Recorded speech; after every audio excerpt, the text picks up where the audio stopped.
നാം എല്ലാവരും ദൈവത്തിന്റെ മക്കളാകേണ്ടതിന്, നാം എല്ലാവരും ദൈവത്തിന്റെ പുത്രീപുത്രന്മാരാകേണ്ടതിന് പാപമെന്തെന്ന് ഒരിക്കൽ പോലും അറിഞ്ഞിട്ടില്ലാത്ത യേശുവിനെ നമുക്ക് വേണ്ടി പാപമാക്കി മാറ്റി.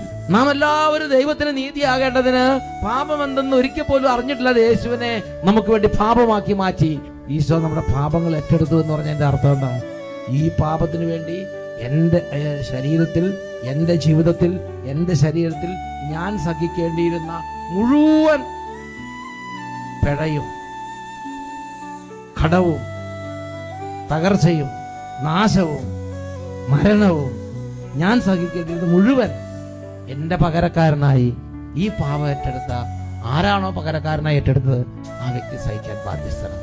അങ്ങനെ ഈശോ വന്ന് ഈശോ അത് ഏറ്റെടുത്തുകൊണ്ട് ഞാൻ കൊടുക്കേണ്ട മുഴുവൻ വേദനയും പിഴയും ഈശോ ശരീരത്തിൽ വേദന സഹിച്ചു.